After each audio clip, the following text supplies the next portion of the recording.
this is Ben Zinn for NextLevelGuitar.com. Thanks so much for joining us today. We're continuing on with our Inspired By series, and today we're going to look at some strategies for breaking up the same progression 3 different ways for acoustic guitar. So let's check it out. Hey, before we continue on, take a look at the text box below here. Click on this link in the YouTube text box and we are going to send you a free video lesson and a coinciding ebook that's not available from YouTube, available exclusively through Next Level Guitar. Take a look at that and we'll continue on. Okay, so our Inspired By series is all about taking some of the artists that we know and love and being inspired by them in our playing, and maybe taking some general approaches that they take and implementing them in our own style. So today I thought we would take a look at the same chord progression but revoice it 3 different ways, as though we were playing in a trio setting with 3 different guitar players. So we're going to show you 3 different ranges to play the same progression in, each with its own unique spin and its own unique approach. First of all, I'm going to be playing basic underlying rhythm guitar pattern in the open position. It's a 1-4-5 progression, so let's take you through those chords and rhythms for part 1 of our 3-part lesson today. First, I'm going to be playing an open E chord, followed by an open A,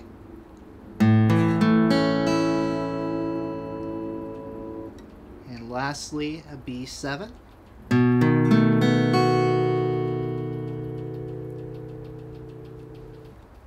And I'm going to be taking a pretty steady rhythm guitar playing approach to this.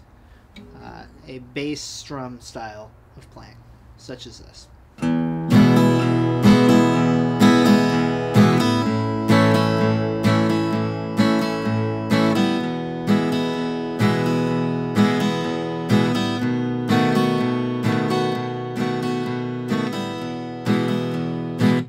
So that style of playing is all about hitting the bass note once and then down and up on your chord voicing. Up to full tempo, we have something like this. It's a 4-bar progression, E to A to E to B7, and then repeat.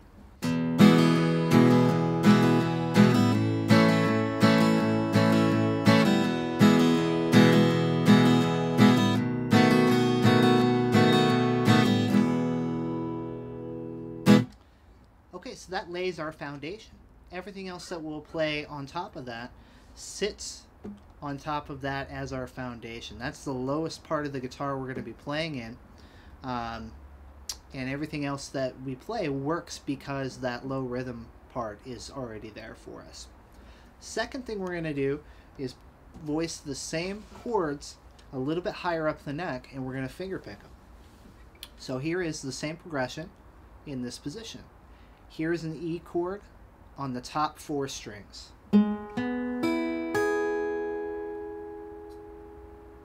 Here's an A chord on the top 4 strings. And a B7 chord on the top 4.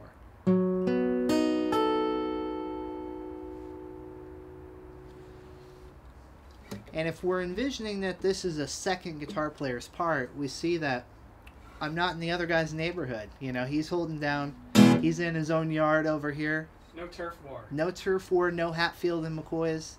Peace and harmony. And because of that, they work together much better. So here's the finger picking pattern that we can apply.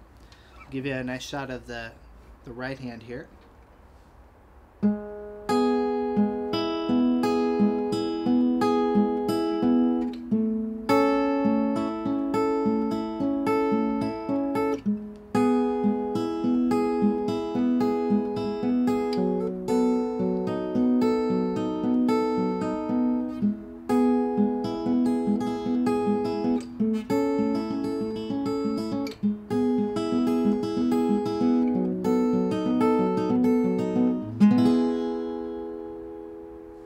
Once again, that pattern works really well over the top of the foundational strumming because it's played in a different range and with a slightly different approach. So one more piece to the puzzle. We'll keep on moving further up the neck. Again, we're voicing the same chords and the same progression just 3 different ways. So we're going to move higher up once again and play the same chords, and this time play some single note fills and do a little bit of lead playing on the top of this progression. First, let's go through those chords in the higher register.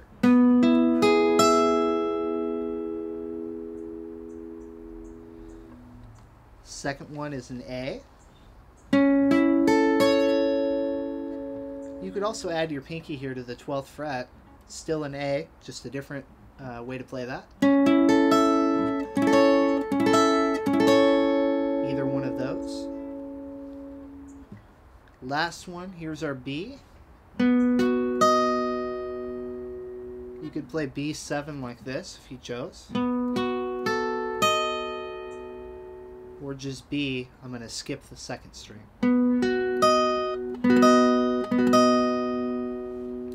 So for my last part, I'm going to state the chords, but I'm also going to play a little bit of single note stuff, some fills, some leads, whatever you'd like to call that, just a little icing on the cake. And so a scale position that we can play right here connected to our chords, E major,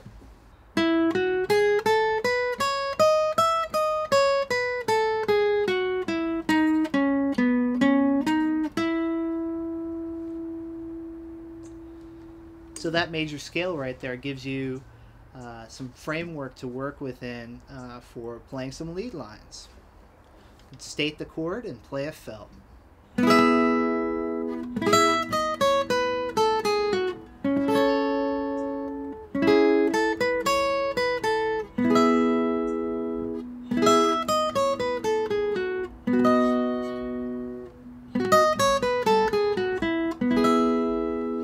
Sky's the limit for you guys out there on that one. You can start to improvise and come up with some of your own sounds.